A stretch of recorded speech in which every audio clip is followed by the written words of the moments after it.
Renato, que nem viajou com boa parte dos titulares.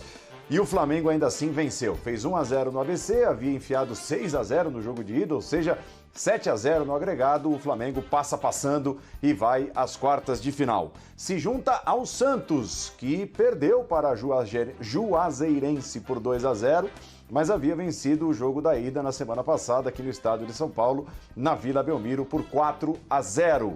Portanto, Santos e Flamengo, os dois últimos classificados, estarão no sorteio com Atlético Paranaense, Atlético Mineiro, Fluminense, Fortaleza, Grêmio e São Paulo. O sorteio acontece nesta sexta-feira e não terá qualquer tipo de trava, ou seja, todos podem enfrentar todos, não existe nenhum empecilho para o sorteio da próxima fase da Copa do Brasil. É claro que nós falaremos também do assunto, a bomba do dia, o assunto Lionel Messi. Lionel Messi deixa o Barcelona, não será mais jogador do Barcelona a partir desta temporada. Foi surpreendente até para ele. Poderemos falar um pouco mais sobre o tema ao longo do programa. 1 hora de duração, linha de passe é a nossa hashtag para você participar. No Twitter, espaço aberto para sua participação pela hashtag linha de passe. Estou com João Guilherme, Pedro Ivo Almeida, Vitor Birner e Jean Oddi.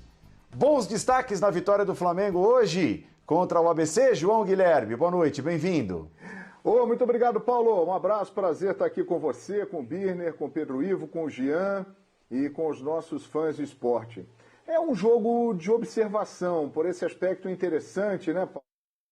Com a goleada da semana passada, já chegou classificado para a fase seguinte da Copa do Brasil.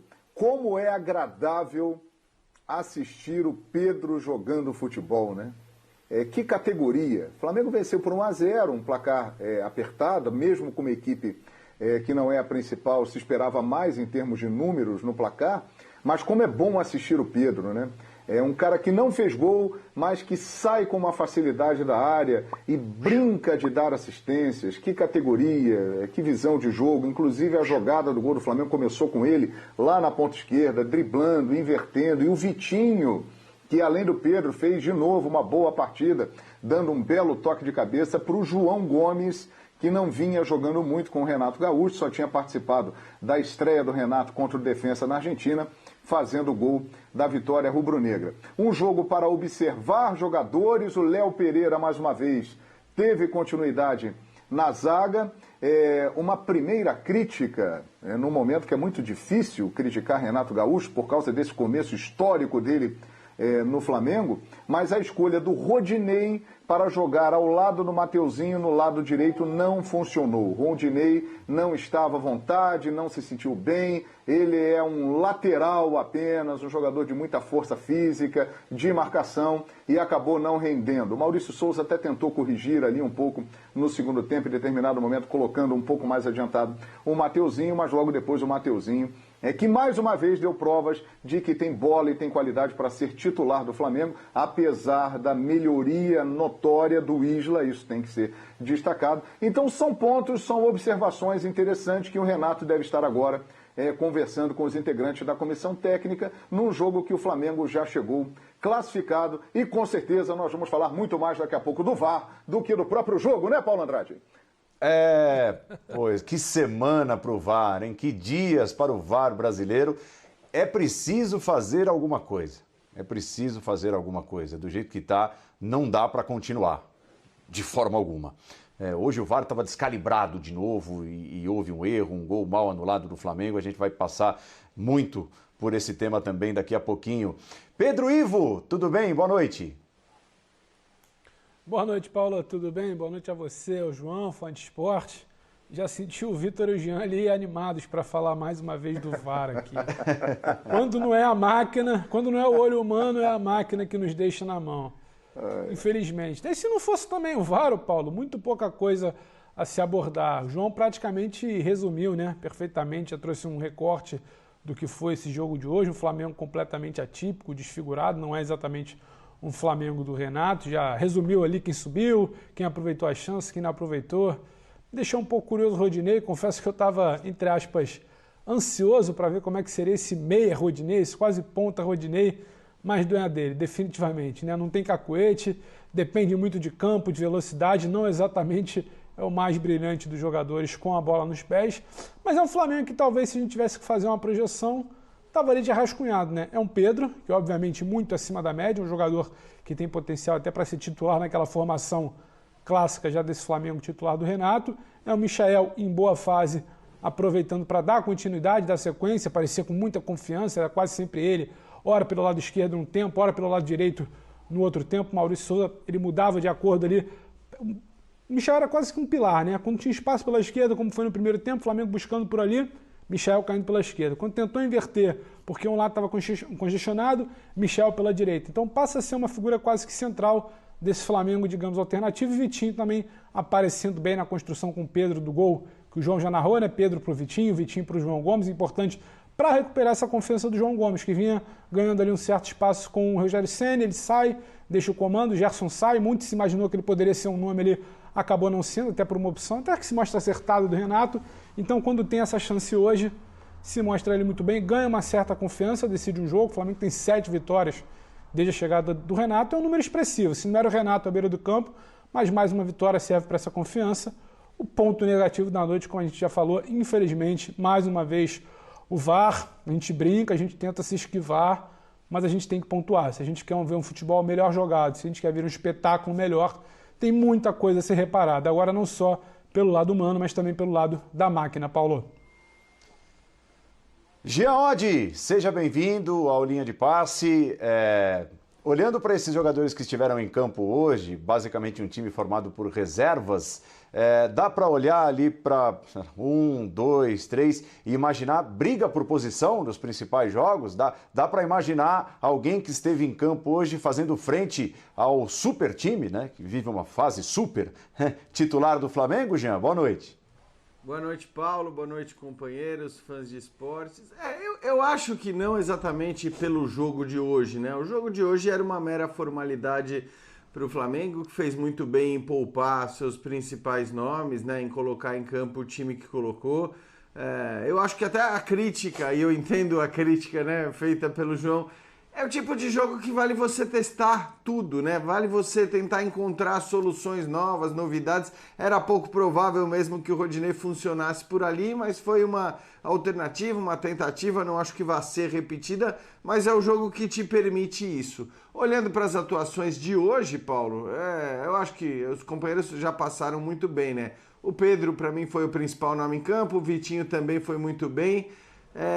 E aí, assim, que o Pedro é um 12º titular desse time, ninguém discute mais, né? É o cara que tem que ter a possibilidade de jogar. Eu insisto, né? Acho que sempre que faltar alguém ali do quarteto ofensivo, você tem como colocar o Pedro em campo. Até porque ele mostrou hoje, ele não é um cara só de jogo de área, né? Não é um cara que coloca a sua bola para dentro. Ele é mais centroavante do que o Gabigol, mas é um cara que sabe executar outras funções. Então isso, se bem trabalhado, ele é um cara que pode ser mesmo o 12º titular, substituindo qualquer um ali dos 4 mais ofensivos do Flamengo. Mas acho que falar do Pedro é chover no molhado.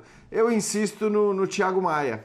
Para mim, o Thiago é o cara que eu gosto sempre de lembrar como ele estava quando ele se machucou, quando ele, infelizmente, teve que deixar o time do Flamengo. E acho que o Thiago, até pelas carências, pelas necessidades, depois da saída do Gerson, acho que o Thiago é o cara que vai brigar, sim, para ser titular do Flamengo nos jogos principais, ele entrando em forma, ele chegando no seu potencial máximo. E estou chamando de potencial máximo aquilo que a gente estava vendo quando ele se machucou atuando pelo Flamengo. Aquele futebol é um futebol suficiente, acho que, para torná-lo titular desse time do Flamengo, né? Aí tudo bem, você vai discutir porque você tem o Arão, você tem o Diego. O Arão agora não é mais um zagueiro, passou a ser um volante, mas é muito importante você ter opções também, né? São jogadores de características diferentes, esses 3 mesmo, né? Arão, o Thiago e o Diego. Você tem 3 jogadores com características diferentes que você pode, inclusive, alternar de acordo com o adversário, com o que você vai precisar mais no jogo. Mas para ficar em um nome, eu diria que o Thiago Maia é o cara que eu acredito que possa, em breve, inclusive, ser titular do Flamengo. E é importante, né, Vitor Birner, que o Flamengo tenha jogadores como os de hoje, em boas condições, não para enfrentar partidas como a de hoje, né? Quando há uma mudança drástica, você coloca basicamente todos os reservas no lugar de todos os titulares que descansam. Mas por conta do calendário atribulado do Flamengo, que vai avançando em todas as competições e pelo jeito vai brigar pelo título brasileiro também, é necessário que o Flamengo tenha um elenco coeso, né? Um elenco com jogadores mais ou menos ali do mesmo nível, confiáveis, para que mesclas pontuais sejam feitas ao longo desse nosso calendário terrível, né, Birner? Boa noite. Boa noite, Paulo. Concordo contigo. Boa noite aos colegas, aos fãs e às fãs do esporte. Jogadores com ritmo, para que possam entrar quando é necessário, em eventuais perdas de atletas. Jogadores que agreguem condições diferentes de jogo, situações diferentes, para que o Renato possa, em algum momento, quando for necessário, ser mais tático, né, do que vem sendo, porque até agora não precisou. Taticamente ele foi perfeito até o momento, porque os adversários não conseguiram fazer frente ao Flamengo. Eu acho que os colegas já falaram sobre a atuação do Pedro. Quando a bola não chega, ele sai da área, seja para fazer um trabalho de pivô, para ajudar um pouco na construção. E é um jogador diferente dos outros, quase todos os jogadores que entraram em campo hoje. Não sei se de todos, mas de quase todos. O Thiago também, concordo com o Jean. É um jogador que pode se elevar um pouco o nível, brigar por uma posição de titular. Jogador que pode ser usado, inclusive, em mais de uma função. E sobre essa disputa por posição, a impressão que eu tenho, Paulo, é que os jogadores tentam, mas eles sabem que eles não vão ganhar a posição. A não ser que aconteça alguma coisa, um atleta fique suspenso, se machuque, e o jogador entre e consiga jogar em nível muito bom. Um desses que eu citei, não vejo outro com condições de brigar pela posição de titular, talvez correndo muito por fora, como o Zebra, o Mateuzinho contra o Isla, do mais, todos os outros são, para mim, claramente jogadores substitutos. Eles tentam, mas eles sabem que eles não vão ser, porque é impossível você mexer num time que jogou o futebol que o Flamengo jogou nas partidas do Campeonato Brasileiro sob o comando do Renato. Então eles entraram, fizeram o que era possível. Acho que alguns podiam ter atuado um pouco melhor. Acho que coletivamente o time, óbvio, perde bastante sem o entrosamento. E acho que falta isso um pouco para essa equipe que atuou hoje. O entrosamento que a equipe principal do Flamengo tem. E o resultado ficou de bom tamanho. A gente vai ter que discutir o VAR, infelizmente. Para a sorte de todos, o problema aconteceu num jogo que estava resolvido. Imagina se acontece num jogo que vale título. Você destacou, João, o Pedro, e muito bem destacado, diga-se. O interessante é que, assim, quando você começa a ver o jogo, e aí eu não estou falando daquele que acompanha o Flamengo, que acompanha a carreira do Pedro, como ela tem sido desenhada, mas você imagina um centroavante, né? Um cara com mais característica de centroavante até do que os titulares que o Flamengo tem, Gabigol, Bruno Henrique, as opções de ataque. E ele é muito mais que isso, né? Ele é um preparador. Hoje até ele se destacou mais preparando do que finalizando, né? E ele tem toda a pinta, toda a cara de 9, de centroavante, mas é impressionante como ele tem essa capacidade de preparar também para os companheiros as jogadas no ataque.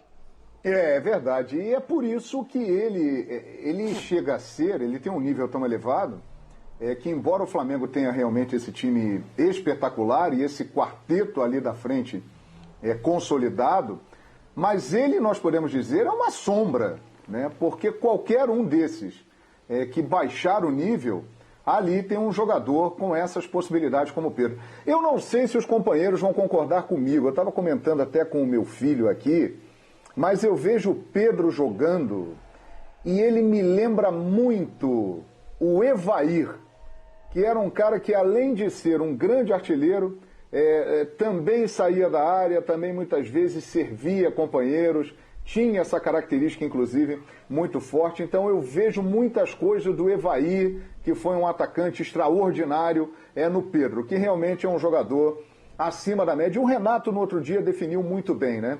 Ele quis dizer, entre aspas, infelizmente, o Pedro joga numa equipe que tem o Gabigol, porque ele é também um jogador de seleção brasileira que tem totais condições de estar, não na seleção olímpica, na seleção principal do Brasil. É um cara acima da média e que com certeza a gente ainda vai curtir muito tempo a arte dele em campo jogando futebol, Paulo Andrade. Procede a comparação que fez o João Guilherme, Pedro Ivo? Tem motivos para tal. Eu talvez ficasse um pouco mais calmo. Eu tô enganado, Pedro Ivo, eu não lembro um pouco assim. E às vezes eu fico olhando, eu lembro, rapaz, do Evaí, cara. Tem um jeito. Ainda que talvez eu venha a preferir o Evaí por serviço prestado. Mas como você disse, que a gente ainda vai ver por muito tempo, Pedro é capaz de se aproximar também com serviços prestados, independente do clube. O que me chama a atenção, Paulo bateu muito na tecla ou o João bateu muito na tecla do centroavante, do 9, que a gente imagina. E o brilhantismo talvez venha justamente por aí. O Pedro não ser aquele cara que simplesmente é um 9 grandalhão que está esperando a bola dentro da área. A mobilidade do Pedro é algo muito interessante. E agora, com a mobilidade desse ataque titular do Flamengo também, essa nova versão, digamos, talvez 3.0 ali de Bruno e Gabriel se movimentando bastante, um ataque, uma dupla que tem jogado até mais longe da área. Estou muito curioso para ver quando o Pedro tiver uma chance justamente nesse novo modelo do Renato, atuando mais fora da área, se movimentando bastante, invertendo, puxando espaço, abrindo para outros jogadores passem. Como fez hoje no lance do gol, ele abre, confunde a defesa, estica a bola do outro lado e sai o gol do Flamengo. E acho que a torcida não precisa nem se preocupar tanto, porque a chance ao Pedro é uma questão de tempo. A gente tem convocação em breve, a gente vem batendo muito nessa tecla da situação do calendário, vai ter convocação em breve. Essa nova decisão da Conmebol agora de 3 jogos por janela, então a convocação deve tirar os jogadores, infelizmente, né, bom que se diga, por mais tempo ainda dos clubes. Então acho curioso, se o Bruno não tiver uma chance na seleção, muito provavelmente o Gabriel novamente vai ser observado, porque a comissão técnica da seleção bateu na tecla, né, que não bastavam observações de eliminatórias de Copa América. Era um tempo que ele estava pegando para ter mais chances na seleção futuramente, imagino que ele vai ser convocado. Então estou muito curioso para a oportunidade que pode vir a aparecer de um Bruno, talvez com o Pedro nesse ataque do Flamengo mais móvel, mais distante da área. E acho que o brilhantismo dele, repito, é saber fazer essa função. Como foi no final do jogo, chegando para finalizar de cabeça, seja de cabeça, ou com o peito, ou com o pé, como já fez muitas vezes, seja saindo da área, seja finalizando, batendo de fora da área também.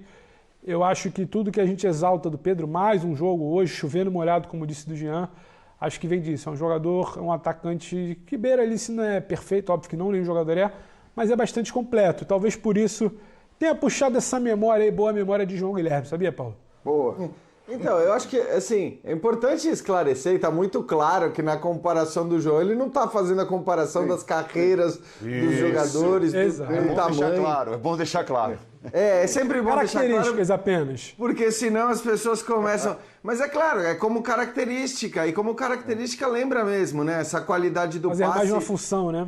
O passe, o saber jogar de costas para o gol também, a qualidade do passe com a visão de jogo, né? Encontrando os companheiros para dar as assistências, é verdade, lembra sim. Então acho que assim, você dizer que um jogador, né, lembra as características de um outro maior que atingiu um outro patamar, não significa você dizer que esse jogador já tem o mesmo tamanho ou que vai chegar a ter esse tamanho. E ele pode até chegar a ter, evidentemente, ainda tem muito pela frente, como disse o próprio João, mas eu acho que faz sentido, assim. É uma boa lembrança, né, de um centroavante que era um grande centroavante, era um grande finalizador, mas que tinha uma característica de fazer o pivô como ninguém, que tinha uma inteligência no passe, né, um jogador realmente que encontrava espaços, e não é que encontrava os espaços com o drible, encontrava espaços com a visão do jogo e com passes precisos para os seus companheiros. Um jogador também muito solidário, né? Um jogador que sempre jogou para os times em que ele atuou. E acho que isso cabe também para o Pedro. O Pedro está longe de ser o centroavante fominha, o centroavante que quer fazer gol acima de tudo. Ele parece sempre pensar no time acima ou à frente do seu desempenho individual. O Evair jogou no futebol em que havia realmente o meia. Hoje em dia, o futebol é um pouco diferente. E em conversas com ele me disse que durante a carreira, antes de se firmar como centroavante, ele foi o meia e ele foi adiantado para jogar como centroavante. Não por acaso, então ele tinha essas virtudes do passe, da construção, principalmente pelo meio, né? Vai sair de lado, mas um pouco pelo lado, não ia, obviamente, o tempo inteiro para perto da linha lateral, mas era um jogador que construía bastante, como disse o Jean, muito solidário. O que eu vejo no Pedro, eu acho curioso, é que a gente precisa olhar e se colocar um pouco no lugar do jogador, né? Ele deve pensar, o que eu preciso fazer para ganhar a posição? Porque essa é a grande questão. E eu acho que não tem muito o que ele possa mais fazer para ganhar a posição. Então ele entra todo jogo muito pressionado, porque ele joga pouco.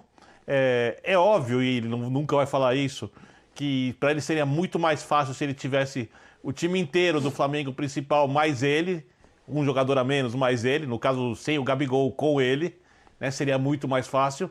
Ele receberia mais chances, faria mais gols, ele participaria ainda mais da construção, então ele teria várias vantagens que não tem num jogo desse. E ele precisa provar sempre que entra em campo, numa partida, seja qual for, que ele é o 12º jogador ou para tentar ser o 11º atleta em campo. E deve ser uma situação muito incômoda. Se a gente for pensar ainda que ele queria muito ir para a Olimpíada, jogar o inútil futebol masculino olímpico, aliás, com todo respeito, você olha uma competição como a Olimpíada, com os esportes em nível mais alto em todas as modalidades, e você olha o futebol, você é capaz de entender por que eu acho que o futebol na Olimpíada, nesse formato, ele tem que acabar, né? Masculino, só masculino, não feminino. Mas pulando essa parte crítica em relação ao time que vai disputar a medalha de ouro contra a seleção da Espanha, a outra que levou a sério a Olimpíada, eu acho que o Pedro não tem muito o que fazer e ele deixa tudo que pode em campo sempre, porque ele poderia entrar desmotivado, poderia de repente, olha, o jogo contra o ABC, o time está classificado, eu vou entrar ali, vou fazer o meu. Mas não, ele parece que entra sempre muito inteiro nas partidas, né? Como alguém que quer demais algo que parece para ele, se nada diferente acontecer, impossível de conseguir. Ó, nós temos uma imagem, o torcedor do Flamengo gostou da imagem, já que estamos vivendo um momento de comparação, né, essa coisa do Pedro com o Evair, pelo menos a comparação dos estilos e tal. Vamos ver o Thiago Maia, dá uma olhada, ó, cadê? É interessante. A galera do Flamengo gostou e vale uma comparação também com o cara que ficou marcado por esse tipo de lance. Cadê? Deixa eu ver, vai pintar aí, ó. Tira a tarja, por favor. Isso, agora a imagem inteirinha pra gente ver, ó. É a comparação com o Kerlon, lembra do Kerlon? O Foquinha! Que uma vez Aí eu já... Que uma vez levou uma bicuda do Coelho, que hoje é técnico, Para foi tudo. fazer um negócio assim. Não foi isso? Foi. Me lembro Cruzeiro e bem. Galo? Ai. Bom, ô Paulo, se a gente tava falando... Aê, E não considerar exagero, né? O jogador atingir o tamanho do outro e tal. Nesse caso, a gente pode ficar bem tranquilo que o Thiago Maia acho que já passou desse status, inclusive. E é importante para o Flamengo que ele não seja o Kerlon. Mas algo interessante, o Kerlon, que obviamente era uma situação de provocação, tem um quê de recurso aí, Paulo. A gente está revendo o lance. Claro. Um toque, 2 para não cair, dá o último toque ali para dar quase que um balão de cabeça no adversário. Não foi exatamente uma provocação, então acho que tem um pouco de diferença. Só voltando no Evair, Vitor tocou num ponto aqui para complementar, da situação do meia, né? Que ele conversou com o Evair, ele citava. O Pedro acho que tem muito também desse toque curto, muitas vezes a habilidade num curto espaço tem muito do futsal, né? O Pedro que vem do futsal não é exatamente corriqueiro, ver um jogador tão alto, talhado ali para ser um grande camisa 9, vir exatamente com essa técnica toda do futsal, só para fechar esse pacote, Pedro, das comparações. Agora, o Kerlon ali ia sair, talvez eu embarque só na risada do Jean, mas não na comparação do Paulo ali, que não seja um Kerlon, né? O Thiago Maia está num processo evolutivo para voltar a ser o Thiago Maia e entregar muito mais. E aproveitando, hein, Paulo? Aproveitando essa imagem aí do Thiago Maia para fazer um comentário que ele vai ser uma peça muito importante quando estiver na sua forma para que o Flamengo continue sem sentir a falta do Gerson. Que é um fato isso, né? Depois que o Gerson foi embora, e faz muita falta pela qualidade que ele tem, o Flamengo está se virando muito bem, com o Ilharão, com o Diego Ribas, que vem jogando um grande futebol. Então, com o Thiago Maia chegando ao nível que a gente sabe que ele pode atingir, vai ser mais uma peça importante para o Flamengo fazer essa transição e essa afirmação pós-Gerson. Você sabe que o mais maldoso é que a gente só tem fã de esporte bondoso, né? Mas o mais maldoso diz o seguinte, pô, os caras compararam o Pedro ao Evair e não contentes, logo em seguida compararam o Thiago Maia ao Kerlon. Paulo, então desenha para eles, Paulo, que eles não entenderam então, Paulo, desenha para eles. Não, mas esse fã de esportes que eu citei não existe jamais. Que beleza. A imagem da polêmica, a imagem do VAR. né? A imagem da não atuação do VAR, nesse caso, né? O gol legítimo, outra vez o Pedro preparando a jogada, dando passe, a passagem do Michael, e aqui em casa eu estava assistindo, né, atentamente aqui no escritório ao jogo, para trabalhar, para fazer a linha de passe, e aí o grito de gol ecoa pela casa, e vem o meu filho de 8 anos e diz, é gol de quem?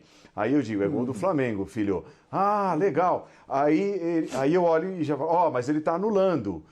Aí, quando a imagem está parada, eu olho para o meu filho e digo, mas ele vai validar, porque a posição claramente é legal. E deu para perceber que a posição era legal. Aí, logo em seguida, vem a confirmação da anulação. E depois, né, durante a transmissão, eles disseram ali que a CBF justificou oficialmente que houve uma descalibragem no VAR e o VAR não funcionou. Eu acho que aí são 2 pontos, né? Prevaleceu a decisão do campo.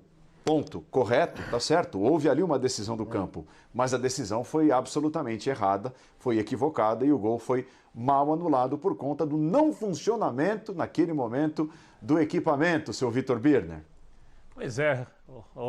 Ontem a gente falava sobre, acho que ontem, as modificações que a Premier League faz para aprimorar, né? Nunca satisfeita o nível do seu trabalho no VAR. Aqui, o VAR não funciona. Repito, ainda bem num jogo que a classificação estava resolvida, que não muda absolutamente nada, mas eu espero que isso não aconteça nos momentos mais agudos das competições, nos momentos mais importantes, nos lances decisivos, porque a gente já vive o futebol sem nenhuma credibilidade no que diz respeito às decisões, né? Após cada rodada, em lances que podem ser questionados, em lances que nem deveriam ser questionados, aparecem fotos paradas, imagens corridas editadas e tudo mais, porque quase ninguém acha que o futebol é ganho simplesmente pelos atletas. E o VAR serve para tentar reverter isso, e não está conseguindo porque nem funcionou no jogo de hoje. Eu lembrei, obviamente, do Varode, né, que tem o seu VAR particular dentro de casa e deve ter feito a sua linha. Não foi nem preciso hoje, no meu VAR o gol foi... Calibragem que não falha, na mansão lá, hein? No meu VAR o gol foi o gol legal. O Flamengo foi prejudicado. Obviamente não de maneira intencional, mas foi prejudicado. E eu acho que cabe a CBF explicar todos os procedimentos. Ela já fez isso uma vez, porque não é a primeira vez que o VAR tem esse problema de calibragem. Por que o VAR não está calibrado? O que é necessário para calibrar o VAR? São tantas coisas que precisam ser explicadas que o VAR acaba virando muito mais um tema polêmico do que propriamente uma solução, mesmo contribuindo para que os resultados sejam menos injustos do que seriam caso o VAR não estivesse à disposição. Ô Birner, a verdade é que o VAR não falha, quer dizer, entra jogo, sai jogo, ele é sempre protagonista das nossas partidas por aqui. Nesse sentido, ele não falha. Eu acho que, nesse caso específico, o que é muito relevante é o que você tocou agora no final. Não é a primeira, nem a segunda e nem a terceira vez que a gente ouve esse papo de descalibragem. Então não dá, quer dizer, você tem que fazer um esforço para que os erros que acontecem 1, 2, 3 vezes não aconteçam mais. E isso vale para a utilização do equipamento, vale para o funcionamento do equipamento, para a padronização dúbia que você tem. O problema, eu acho, do VAR no Brasil, eu sempre falei que para mim os problemas, na verdade, eram alguns, muito intervencionismo, pouca transparência acima de tudo, né? Esses 2, para mim, são sempre os principais problemas. Ele quer participar muito e ele não é transparente. Você demora sempre para ter as imagens, para saber como eles tomaram a decisão e tudo mais. Mas esse é um outro problema que tem sido recorrente no Brasil. Repito, não é a primeira, nem a segunda, nem a terceira vez. E enquanto a gente vê a Premier League a cada temporada fazendo um esforço monstruoso para que o VAR seja menos passível de críticas do que porque lá ele sofre muitas críticas, mas ele é incomparavelmente melhor do que o nosso. Ele sofre muitas críticas na Inglaterra porque o inglês se incomoda com o intervencionismo ainda que mínimo, né? Então, o que eles estão fazendo agora? Esse negócio de aumentar os pixels da linha é para, assim, microimpedimento não vai ser mais marcado, porque a linha do atacante e a linha do defensor, elas vão ser mais grossas, elas vão estar juntas, sobrepostas, e, portanto, a partir dali, você vai deixar o lance correr, né? E acho que é uma belíssima decisão. inteligente, inclusive, porque ninguém tinha imaginado que dava para resolver esse negócio na tecnologia. Eu estou usando esse exemplo para mostrar que lá os caras estão fazendo esforço, ano após ano. Isso não é só na Inglaterra, a gente viu isso acontecer também, acho que num grau menor, na Itália, a gente está vendo isso acontecer em Portugal. Então, existe um esforço para melhorar o VAR a cada temporada. Aqui parece que a gente está simplesmente satisfeito porque nós temos o VAR. Mas ter esse VAR desse jeito, com essa utilização quando ele funciona ou não funcionando, eu acho que, sinceramente, aí sim era melhor não ter. Aí é melhor a gente dar atenção para os negacionistas do VAR. Sabe uma coisa que me deixa com uma pulga atrás da orelha, na verdade? A gente conseguiu ter ciência dessa não calibragem, descalibragem, como queiram chamar, do VAR que não operou hoje, por ser um jogo maior, de oitavas de final de Copa do Brasil, o VAR entrou nessa fase. Eu fico imaginando se não acontecesse nenhum lance capital. Eu não consegui entender, a CBF ainda não foi clara, porque a CBF ainda não se posicionou oficialmente, ela passou uma informação aqui e ali, e acho que é o grande problema desse VAR, é a má comunicação de como ele é operado. Ele é um objeto novo ainda no Brasil, então deveria se explicar melhor o que se faz e o que se não faz. A minha questão é, quantos jogos já não podem ter ocorrido esse tipo de problema? Quantos jogos não tivemos VAR, ou tivemos um VAR mal calibrado, talvez não tivemos um lance capital que chamou tanta atenção? Se não tivesse a situação hoje do passe ali, do gol do Michael, a gente saberia disso?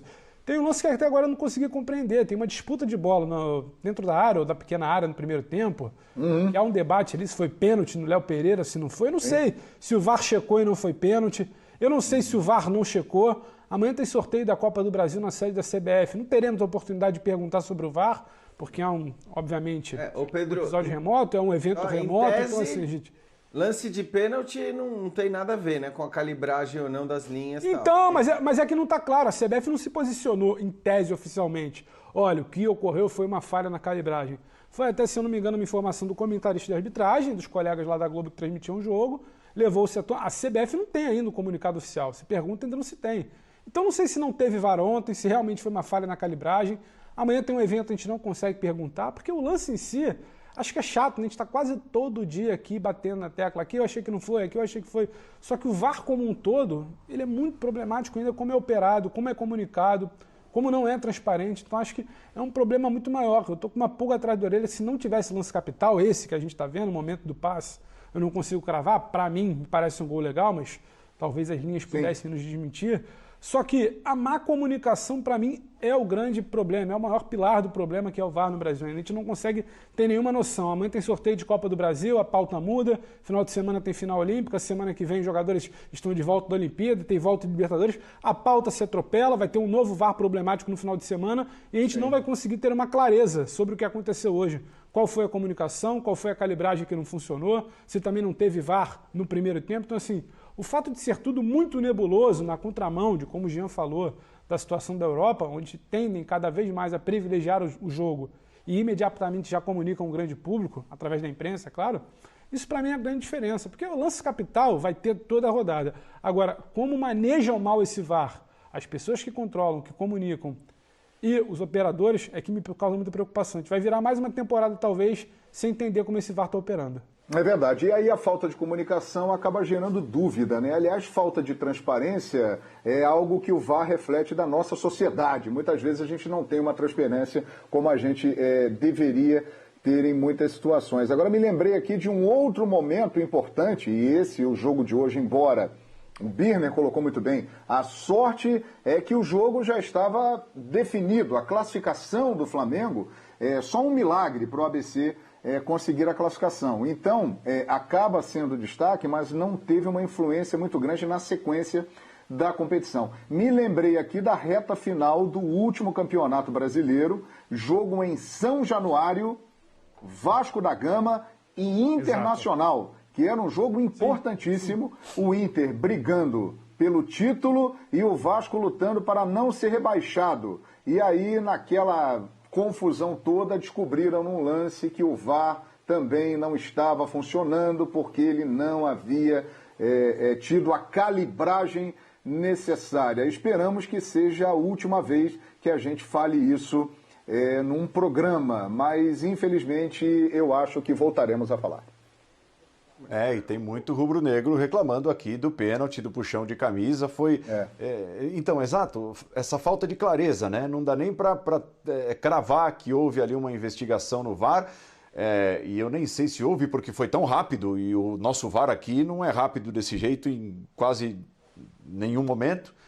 Mas a decisão foi tomada rapidamente, ali segue, bate um novo escanteio, né? Foi um outro escanteio, e o jogo seguiu. Mas falta clareza.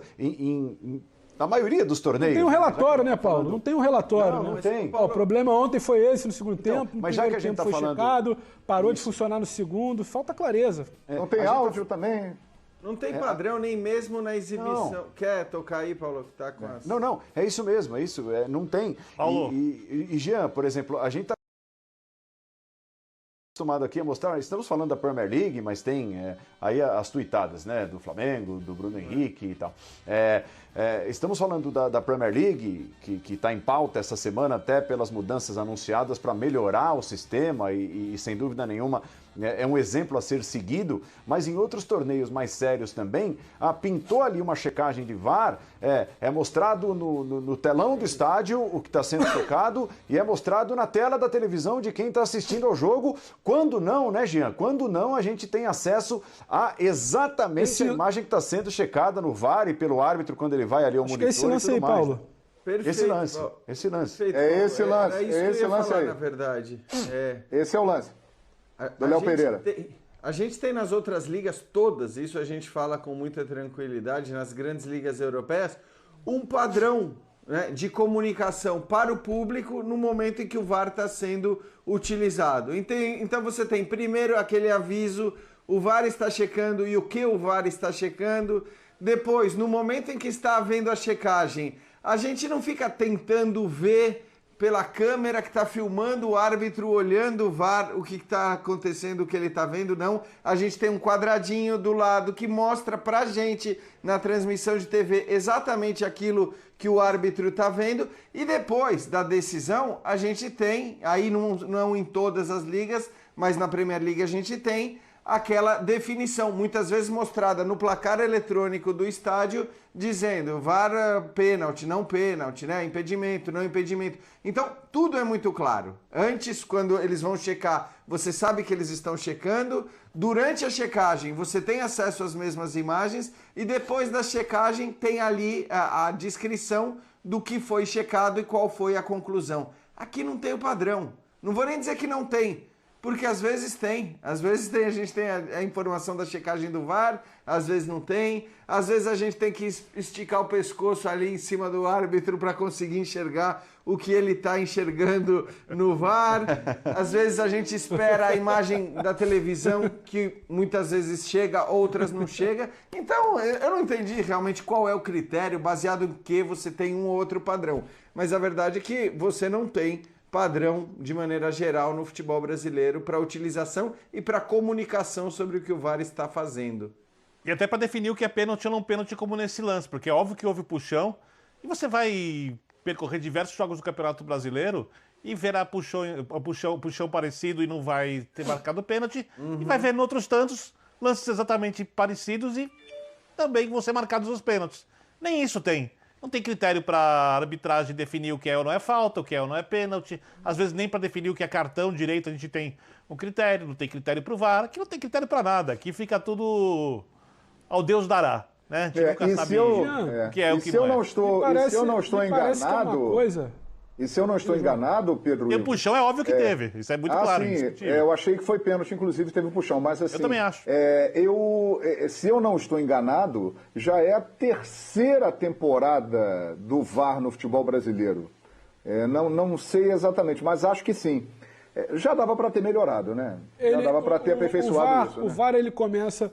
O VAR ele começa num torneio, na Copa do Brasil, depois ele se expande para o Campeonato Brasileiro, porque tinha aquela discussão se a CBF ia bancar, se os clubes iam bancar, mas é o terceiro ano que temos VAR em campo. Aí o que eu ia falar, até pegando carona na situação que o Jean falou antes, me parece que no Brasil se preocupou apenas numa situação de temos VAR. Como vai ser, ninguém sabe, ninguém explica. ninguém aprimora. E aí eu volto recentemente, até numa daquelas matérias dos áudios internos da CBF, o então presidente Rogério Caboclo conversava com seus assessores. E ele debatia que o mais importante era vender uma agenda positiva do VAR, era dizer que tinha o VAR. Porque a FIFA trabalha muito bem, ela tem o VAR. Então, assim, o fundamental para a CBF naquele momento era ter o VAR. Não exatamente dizer como ele acontece, aprimorar, convocar talvez, sabe, um grupo de estudos que seja, olha, temos aqui 200, 300 profissionais de imprensa que militam, que trabalham, que acompanham rodada a rodada, temos aqui profissionais de clubes, temos influenciadores, como quiser estabelecer, mas chamar aquilo ali para evoluir, porque a gente está numa terceira temporada de VAR, é algo muito recente, é algo muito novo, é algo muito jovem, assim podemos dizer. Então me pareceu que foi uma coisa meio assim, sabe, temos VAR e ponto.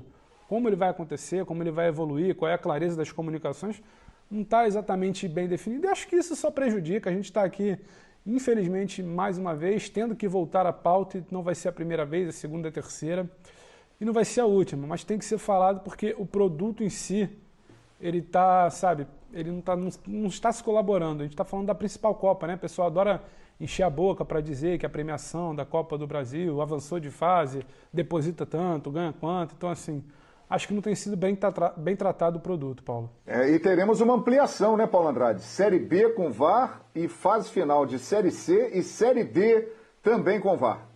Muito, vamos aumentar então. E que não é a mesma operadora do VAR da Série A, para ver como a coisa é confusa. Uma empresa para a Série A, outra empresa para a Série B, C e D.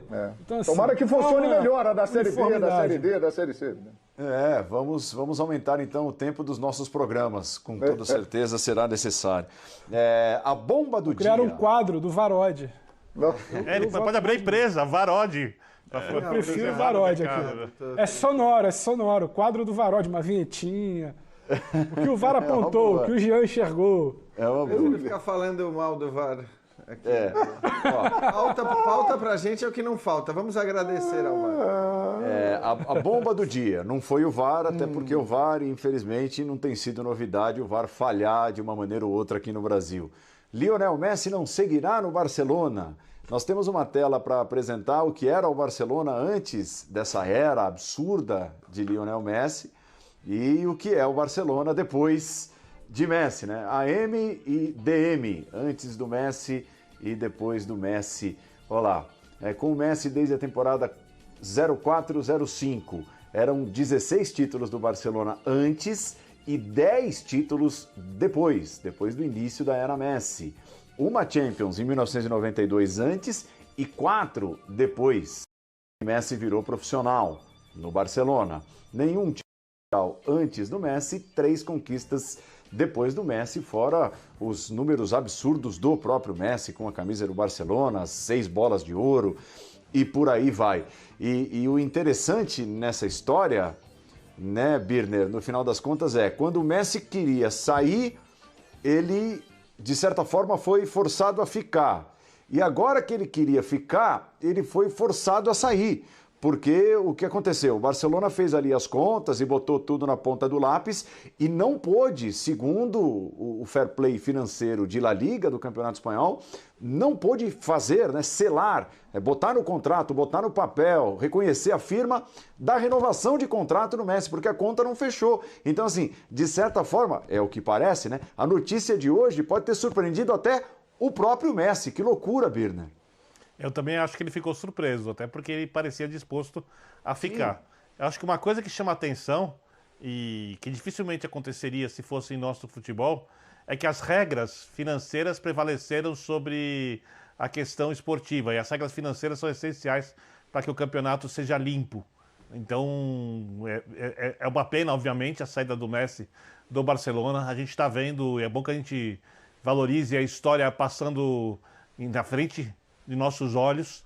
Estamos vendo o maior jogador da história do Barcelona, talvez o melhor ou um dos melhores. Eu não vou entrar no mérito, são tempos muito diferentes sobre Di Stéfano, Cruyff e tal, da história do futebol espanhol, que jogaram na história do futebol espanhol. Estamos vendo o principal jogador de uma era do futebol, né, dessa era do futebol moderno, junto com o Cristiano. Eles formam a dupla dos principais jogadores, saindo do clube onde ele tem uma marca que nunca vai ser apagada, né? Então, eu imagino que o barcelonista nesse momento está de luto, porque nem que fosse o final da carreira do Messi, e ele te faz, tô mais velho, vou parar de jogar, já haveria um luto, mas de um jeito diferente. E imaginar o Messi com outra camisa é algo possível, mas por causa desse tempo. Se faz num tempo muito antigo, seria uma coisa mais difícil de imaginar. Mas que vai acontecer. E agora fica a dúvida, né?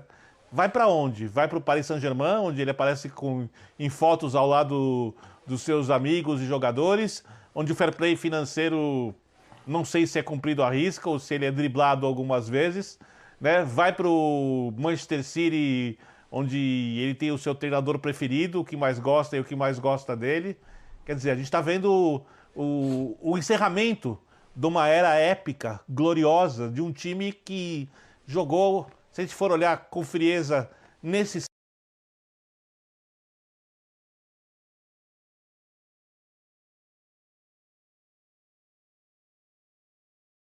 século, o futebol mais encantador de todos, por causa do Messi, principalmente, e obviamente a gente tem que lembrar de Xavi, Iniesta e de outros jogadores que passaram pelo Barcelona, mas esse é o Barcelona do Messi.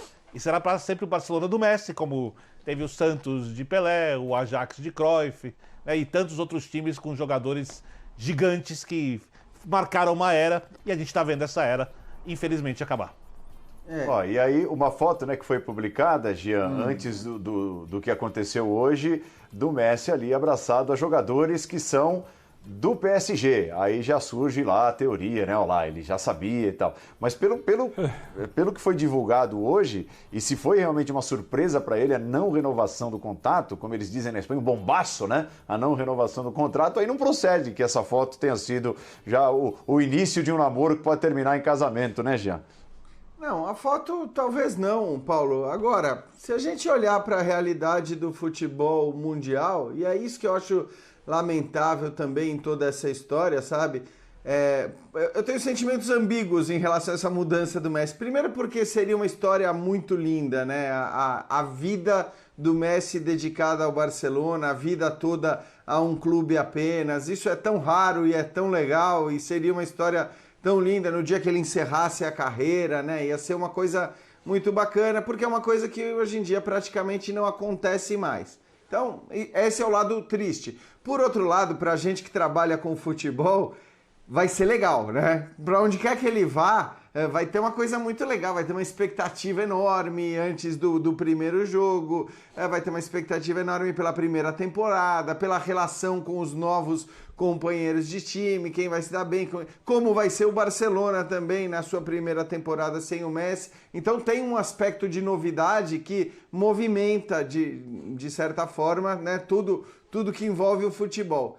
Eu só lamento que, infelizmente, a gente só possa cogitar a ida do Messi para clubes que, né, os indícios são mais do que escancarados, para clubes que parecem ter privilégios em relação às questões financeiras, né? A UEFA criou um fair play financeiro que funciona assim, funcionou para uma série de clubes menores, que inclusive puniu uma série de clubes menores, mas a gente sabe que hoje, né, na situação que vive o futebol, e a gente achou que talvez a pandemia fosse um marco de mudança na história do futebol, nos valores do futebol, naquilo que ele movimenta, nos salários que são pagos. Muito se falou sobre isso no começo da pandemia e a gente está vendo que não vai ser assim.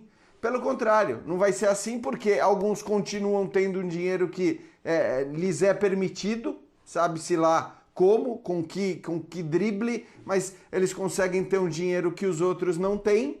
E aí você talvez vá fazer uma coisa mais chata ainda, que é concentrar cada vez mais os jogadores caros em agremiações que têm esses privilégios de contar com um dinheiro que não se sabe ou se sabe de onde vem, mas que certamente não advém única e exclusivamente dos rendimentos do clube, dos faturamentos, e é por incompetência em ter esses faturamentos que o Barcelona se meteu nessa situação. Nada de culpar La Liga e as regras do fair play financeiro da Espanha. O problema foi a gestão do Barcelona.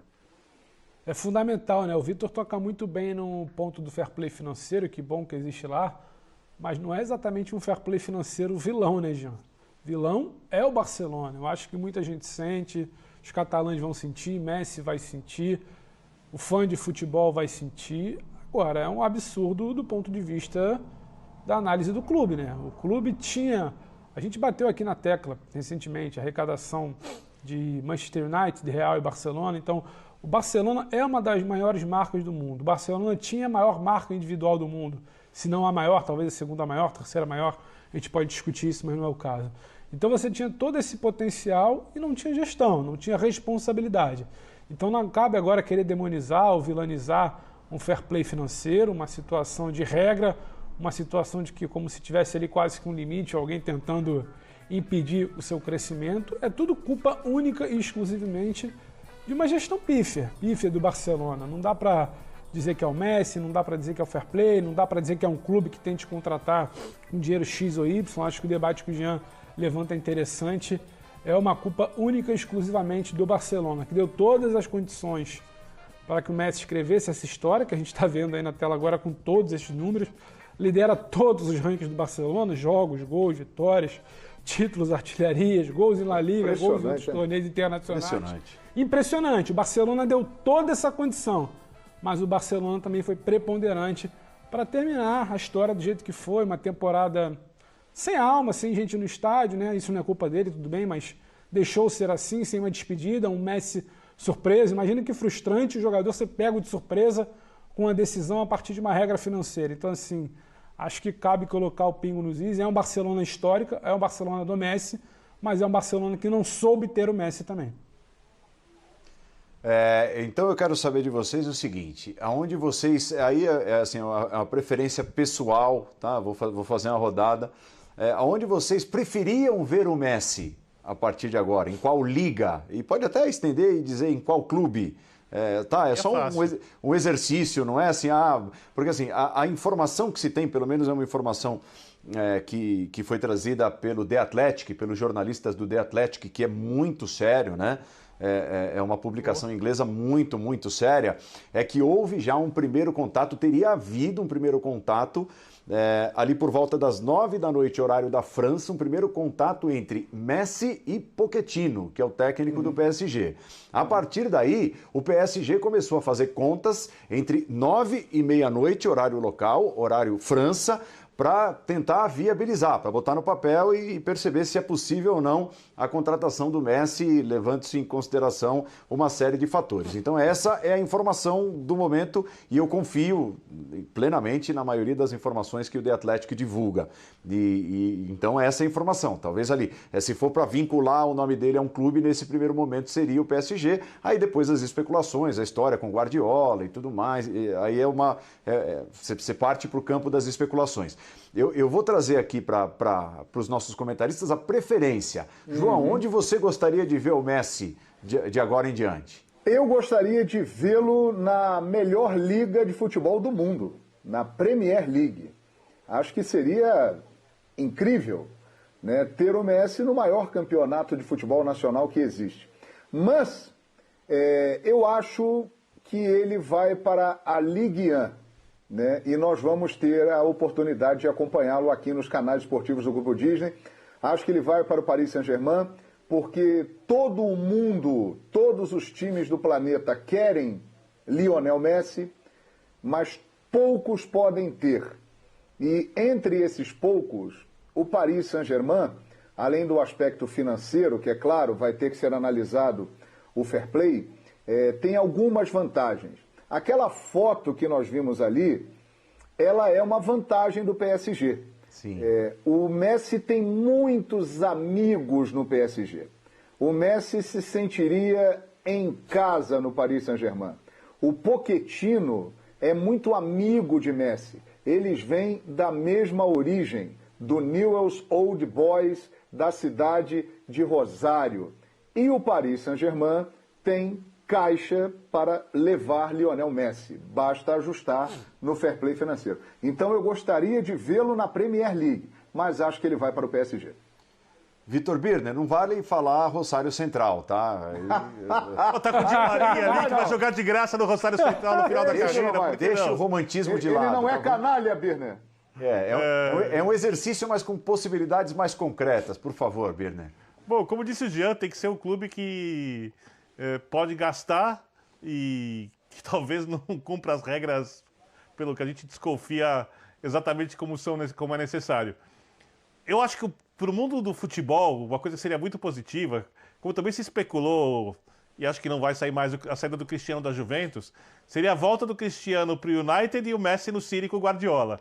Acho que a gente teria ali um tempero sensacional para o futebol mundial, né? O craque marcado pela sua história no Real Madrid voltando para sua casa, né, inglesa, e o outro indo para o seu pai, treinador do futebol, né, que posso chamar assim, o Guardiola em relação ao Messi. Então eu gostaria muito de vê-los na Premier League, inclusive porque é um jogo muito mais rápido. Ele já quer mudar 2 de lugar. Eu quero. Ele deu um bico no fair play financeiro. Ele simplesmente está... Palpite conjunto. Ele está patrocinando as transferências de Messi e Cristiano Ronaldo. Então, foi o que eu queria, porque acho que ia ser muito legal. E acho que o futebol inglês muito rápido, é diferente do espanhol. Eu não sei como é que o Messi lida com uma temporada inglesa. Não estou falando com um jogo, se ele joga bem ou não. Mas com a temporada intensa que há no futebol inglês, com o jeito de se jogar na Inglaterra. Se ele for para a França, ele vai apanhar bastante também, porque o jogo não é exatamente um jogo muito bonzinho. Os times franceses também chegam junto, mas na Inglaterra o nível é muito, mas muito Agora, vai jogar alto. num timaço, se for para lá em Birner. Um time que pode dar a Messi e ao PSG também a tão sonhada Champions. E um cara um treinador que sabe usá-lo como ninguém soube até hoje. Então, para mim, o ideal é que ele vá para o City. Fala, Jean. Eu assim, não quero, mas é o que vai acontecer, muito provavelmente. Na Roma. Eu adoraria ele ver na Roma. Até porque seria muito legal vê-lo enfrentando o Cristiano Ronaldo de novo, né? É só por isso, a escolha da Roma. Seria legal. As pessoas gostariam muito de ver o confronto Messi e Cristiano Ronaldo. Evidentemente, a Roma não é candidata a isso. A Inter já foi um dia, hoje está quebrada, né? Vendendo todo mundo, possivelmente vendendo o Lukaku. Então não existe possibilidade do Messi ir para nenhum clube da Série A italiana e enfrentar o Cristiano Ronaldo, né? E nem mesmo jogar ao lado do Cristiano Ronaldo, que eu também acharia seria legal, hein? Muito interessante. Seria ótimo. Ver esses dois jogando juntos, encerrando Nossa. a carreira juntos, ia ser espetacular. Mas acho que tudo isso é impossível, é inviável. Então eu preferiria que ele fosse para a Premier League, mas pelos mesmos motivos que eu citei, por não querer vê-lo com a camisa do PSG, não quero porque eu acho que é uma vergonha a gente ficar aqui criticando a Superliga, né, tudo aquilo, o poder do dinheiro acima de tudo, bababi, bababá, e às vezes acho que fazemos vistas grossas para certas coisas. Então, não queria vê-lo no PSG, primeiro por isso, e segundo porque, no fim das contas, eu acho que o PSG entra, embora tenha conseguido perder o campeonato francês, entra com o título praticamente assegurado. Em teoria é isso, né? E aí ver o Messi só para ganhar, entre aspas, só a Champions League, né? Valendo para valer nesses jogos de Champions League, não é legal. Então eu gostaria de vê-lo na Premier League, mas não no City, Paulo.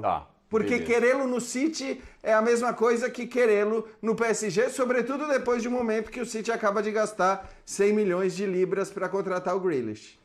E fechando com você, Pedro, rapidinho, por favor. Rapidinho, que a gente está com a hora, Paulo. Acho que todo o debate do Jean é mais do que válido e necessário. Mas só aqui na minha cabeça do mundo irreal, do mundo do sonho, eu queria ver Messi de novo nas mãos de Guardiola. Ele já fez o Barcelona de Messi. Talvez queria entender se poderia ter o City de Messi, alguma diferença, o que seria diferente, esse jogo muito diferente. Acho que são jogos pegados na França